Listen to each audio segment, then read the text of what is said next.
क्या आप जज बनना चाहते हैं पर आपकी बेसिक्स क्लियर नहीं है, आपको नहीं पता कि इसका प्रोसेस क्या होता है और आपकी तैयारी कब और कैसे शुरू होनी चाहिए, तो ये एक सिंपल सा वीडियो आपके सारे फंडे क्लियर कर देगा।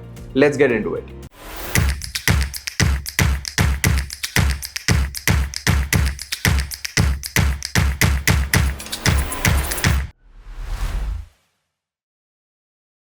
तो देखो, किसी भी जुडिशियल सर्विसेज एग्जामिनेशन की आप बात करो तो मैं आपको ये बता दूं, भारत में ये एग्जाम्स लोअर जुडिशियल सर्विसेज के लिए करवाए जाते हैं, जिसकी हम लोग बात कर रहे हैं। एग्जामिनेशंस हायर जुडिशरी के लिए भी होते हैं, पर हम यहां सिविल जज कैडेयर की बात कर रहे हैं। तो ऐसे में पूरे भारत में हर एक स्टेट अपना एग्जाम कंडक्ट करवाता है, लेकिन ये एग्जाम कैसे कंडक्ट होते हैं पता है? हर स्टेट इसको 3 चरण में करवाता है। पहला एक प्रारंभिक परीक्षा, दूसरी एक मुख्य परीक्षा और तीसरा एक साक्षात्कार यानी प्रीलिम्स, मेंस और इंटरव्यू।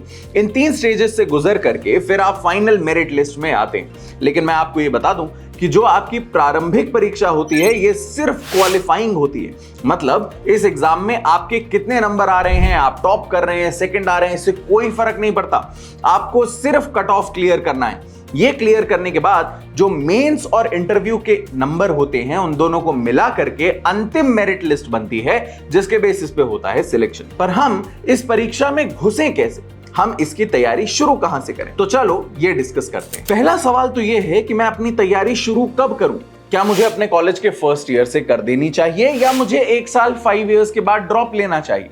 तो ध्यान दीजिए कि अगर आप अपने 5 ईयर कोर्स के 3rd ईयर में हैं या 4th ईयर में हैं, तो ये अच्छा समय है आपकी तैयारी शुरू करने में। इसका मतलब ये नहीं है कि आपको तैयारी में 2 से 2.5 साल लगेंगे। इसका मतलब ये है कि आपको प्रैक्टिस के लिए बराबर समय मिल जाएगा। तो अगर आप 5th ईयर में भी हैं या आपने ड्रॉप भी लिया है और आपके पास सिर्फ 1 साल है, तो यकीन मानिए उतना समय भी आपके लिए सफिशिएंट है। पर सफिशिएंट और होलिस्टिक प्रिपरेशन में एक अंतर होता है, और वो अंतर सिर्फ टाइम और प्रैक्टिस का होता है। तो 3rd year, second half, 4th year आपके लिए एक बहुत अच्छा टाइम है। अगर आप 3 ईयर लॉ कोर्स में हैं तो 1.5 साल बीत जाने के बाद आप कभी भी इसकी तैयारी शुरू कर सकते हैं। हाँ, अगर आपका मन 1st ईयर से कर रहा है तो कोई रोक टोक नहीं है। बस ये है कि लॉज बदलते रहते हैं और उन सारी चीजों को इतने समय तक रिटेन करना कभी कभार थोड़ा सा मुश्किल हो जाता है। पर अगर आप में वो बात है तो आप बेशक 1st ईयर से भी इसकी तैयारी कर सकते। पर तैयारी करें कैसे? तैयारी करने के लिए सबसे पहले आपके दिमाग में होना चाहिए कौन से स्टेट की तैयारी करना है। जी हां, क्योंकि हर एक स्टेट का अपना अलग तरीका होता है सवाल पूछने का।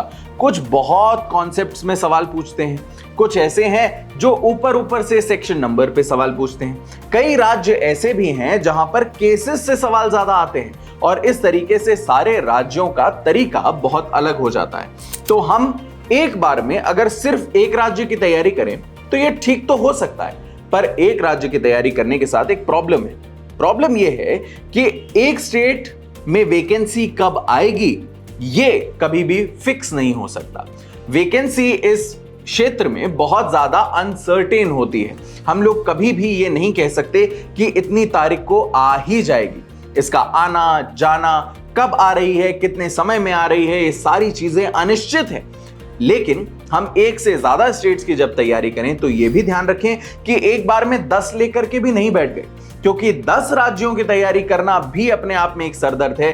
क्योंकि इतने सारे राज्यों की तैयारी यानी इतने सारे ही सब्जेक्ट्स और इतना सारा लैक ऑफ फोकस, और लैक ऑफ फोकस से की गई तैयारी तो आप जानते हैं कैसी होती है ना? अब मुझे राज्य चुनना है, मैं कैसे चुनूं? मुझे राज्य चुनने के लिए सबसे पहला जो आइडिया होता है वो होता है, भाई मैं जिस राज्य में रहता हूं वही पहला प्रेफरेंस। क्यों? क्योंकि हर व्यक्ति जो एक सरकारी नौकरी में जाना चाहता है, हर व्यक्ति जो जीवन में कुछ करना चाहता है, उसका उद्देश्य होता है कि मैं अपने लोगों के आसपास बड़ा होता दिखूं, अपने लोगों के आसपास सक्सेसफुल होता दिखूं, कामयाब होता दिखूं। और इसलिए ज्यादातर लोग अपने ही राज्य को प्राथमिकता देते हैं। पर यदि आपको अपने राज्य को प्राथमिकता नहीं देनी तो आप अपने आसपास के राज्यों को भी देख सकते हैं। हाँ, सिलेक्ट करने के तरीके बहुत सारे हैं। पहला है कि मुझे यहां पर आने वाले विषय ज्यादा आते हैं, मुझे इन सब्जेक्ट्स में ज्यादा रुचि है, ज्यादा ज्ञान है, तो उस राज्य को मैंने चुन लिया। दूसरा तरीका हो सकता है कि भाई मैं अपने राज्य की तैयारी कर रहा हूं और इससे मिलता जुलता पेपर इन दूसरे राज्यों में आता है। जैसे मैं मध्य प्रदेश की तैयारी कर रहा हूं तो मैं इसके साथ ही साथ छत्तीसगढ़, राजस्थान, झारखंड जैसे एग्जाम्स की भी तैयारी कर सकता हूं। क्यों? क्योंकि इनके पेपर मेरे पेपर से मिलते जुलते आते हैं, तो मुझे बहुत ज्यादा एक्स्ट्रा एफर्ट बाकी सारे एग्जाम में नहीं डालना पड़ेगा। अब जब हमने राज्य चुन लिया है और अपनी तैयारी लेकर के हम बैठ गए हैं, तो हम तैयारी करें कैसे? हम तैयारी ऐसे करेंगे कि अपने बेयर एक्ट्स को अपना भगवान बनाएंगे।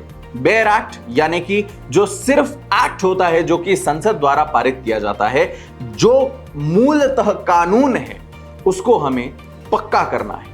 उसको पक्का करने के लिए हम क्या करें? हम उसको पढ़ें, हम उसके नोट्स बनाएं और सबसे जरूरी चीज हम उसको रिवाइज करें। जितना ज्यादा बार हो सके हम उतनी ज्यादा बार रिवाइज करें।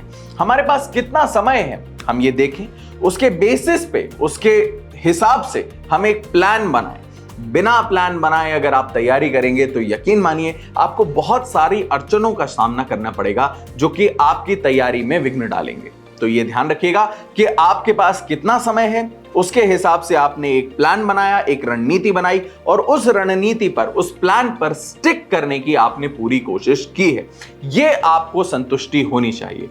अब ऐसे में आपके पास ऑनलाइन इतने सारे रिसोर्सेज हैं जिनका आप सहारा ले सकते हैं, चाहे वो YouTube हो, चाहे वो ब्लॉग हो, चाहे वो कुछ भी हो। ऑनलाइन ही आपके पास इतना सारा कुछ अवेलेबल है कि आप ये कर सकते हैं। मैंने एक अलग से वीडियो भी बनाई है जिसमें मैंने बताया है कि अगर आप खुद से सेल्फ स्टडी से एग्जाम क्लियर करना चाहते हैं तो कैसे करें, उसकी लिंक यहां दी हुई है। दूसरा, अगर आप किसी कोचिंग का सहारा लेना चाहते हैं तो जुडिशरी गोल्ड तो आपके पास है ही। हमारी एक ये नई श्रृंखला भी लॉन्च हुई है जिसमें हमने नए क्रिमिनल लॉज को इंट्रोड्यूस किया है, क्योंकि नए क्रिमिनल लॉज आ चुके हैं तो उसकी किताबें भी नई होनी चाहिए, और क्योंकि कहीं और इस तरीके का कोई मटेरियल नहीं है, ये आपकी सहायता के लिए वैसे भी अवेलेबल है। हाँ, अब ऑनलाइन हमारे पास किताबें हो गई, ऑफलाइन हमारे पास रिसोर्स हो गए। हमारे भैया, दीदी, हमारे परिचित जो जज हैं, उन सब से हमने सहायता ले ली। लेकिन एक चीज को ध्यान रखिए, आपकी मेहनत का कोई तोड़ नहीं है। आपके पास कितने ही साधन संसाधन क्यों ना हो, आप जब तक खुद से मेहनत नहीं करेंगे, ये एग्जाम नहीं निकलने वाला। ये एग्जाम मुश्किल नहीं है, ये एग्जामिनेशन है आसान, पर इसमें कंपटीशन काफी है। और इस कंपटीशन में आगे बढ़ने के लिए, जज बनने के लिए कुछ कुर्बानियां तो देनी पड़ेंगी, कुछ मेहनत तो करनी पड़ेगी।